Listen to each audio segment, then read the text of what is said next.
So if you look at the division now, Christian Darrisaw tore his ACL and MCL in October. I know he says he'll be back, but, I mean, the season starts, it'll be less than a year. The Bears have a completely revamped offensive line. The Packers, they don't really have, I wouldn't say, a number one receiver. Christian Watson coming off an ACL. I know they drafted Matthew Golden. And then the Lions issues. So who has the best offensive line in the NFC North? I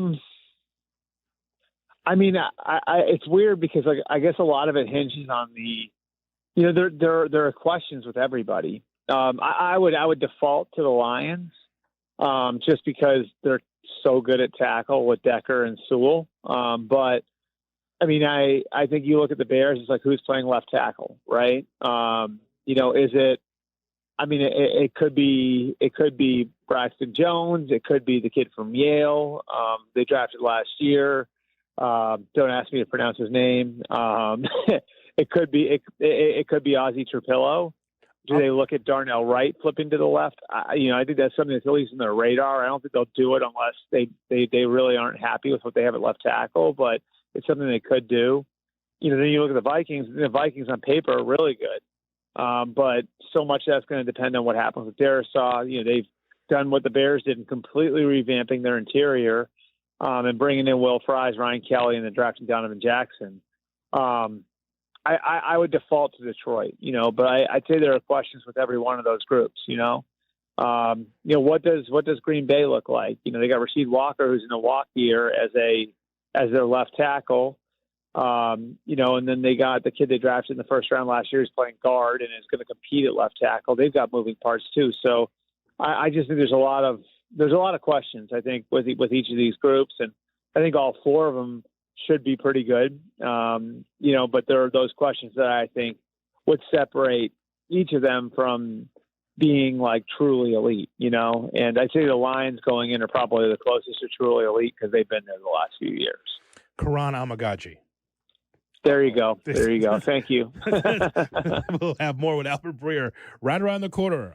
Even with Ben Johnson, I think most people would tell you Ben Johnson stayed an extra year, if not two, which is a big reason why they had to go through the coaching staff attrition all at once. Like in the natural order of things, like that very easily could have happened over the course of a couple of off seasons, but instead, because Ben did want to stay, and because Ben, had unfinished business there and great, a great working environment there and all the rest of it, like he stays the extra year. Well, the cost of that now is you're losing more guys at once instead of losing them gradually. So I think they're one of the more interesting teams in the league that way. Obviously having two new coordinators is a big deal. Obviously, when you are losing your starting center, and your offensive line's been such a strength. The question is it as much of an overwhelming strength now? And so now we get to see like how they're going to figure all this stuff out. They've got questions on defense too. Hutchinson, McNeil are coming back off of injuries. So yeah, I mean, it's another way of testing the foundation of what they built there as a sustained winner, which, these challenges come in some shape or form for everyone. Albert, after reading your latest column from SI.com, I'm convinced of two things. One is that I think that Joe Flacco is going to win the job with the Browns to be the starting quarterback when the season starts. But two, that Flacco is he's playing with house money. I do believe him that he can play until he's 50. He's just one of these rag arm righties that can just stabilize a team just for a few games here or there. Good locker room guy. I think he can play as long as he wants to play. Yeah, Hoodie, I thank you for reading that. 'Cause I love talking to the guy. I mean, just does not sound like every time I talk with him and I've known him a while, like you don't feel like you're talking to a professional athlete. You know what I mean? It's almost like you're talking to, the ace pitcher in the beer league softball down the street. You know what I mean? Like, so, but that's like a result of like, A, he's a really normal guy, but B, he's got great perspective on this stuff now. You know what I mean? Like, and I just think like that whole thing of like, don't forget that you're the little kid who dreamed of being here one day and have an appreciation for all of it. enjoy everything about it, about being in the locker room, about having to kind of go through the different processes that you're going through in May.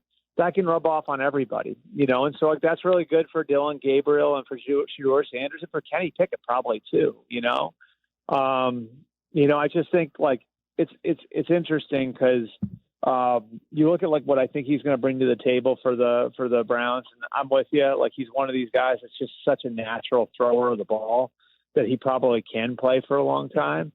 Going forward, he's probably got at least a few more years left in him. But beyond just that, I look back at why he was let go in the first place, which was he was so popular in the locker room and so well liked and so well respected that the Browns were worried that it would undermine Deshaun coming back from an injury.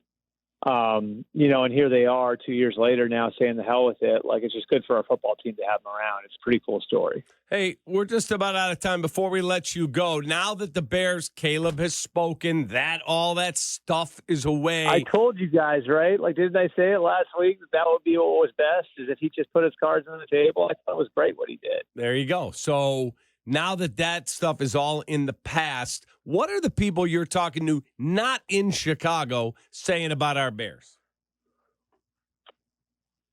I mean, the potential is there, and I think here's what I would say, Cap. There are a lot of people that thought Caleb was very, very special going into the draft last year. In fact, a lot of them come from that Shanahan tree, right? A lot of them come from that tree where this guy is super duper special and he's going to be able to do whatever he wants when he gets to the pros. And I think because of the year he went through last year, I don't think any of that's changed. I think a lot of those opinions on Caleb are the same. It's not everybody. There were people out there that really actually wound up liking Jaden Daniels more going into the draft. This isn't revisionist. But there were a good amount of people that thought, Caleb is a once in every 5-6 years type of quarterback prospect. And, I think that those opinions aren't really shaken by what we saw last year. There was a lot of growth that he had to go through as a rookie, for sure. And there's growth that he's having to go through, this offseason with the coaching change and everything else. But I think if you had a high opinion of Caleb and the Bears' potential a year ago, you probably feel the same way right now, which I know isn't isn't groundbreaking or anything else, but I think it's sort of where it is. As always, Albert, we appreciate the time. Thanks for coming on the show. All right. Thanks, guys. Have a good day. There's our guy, Albert Breer, on the Yingling Hotline.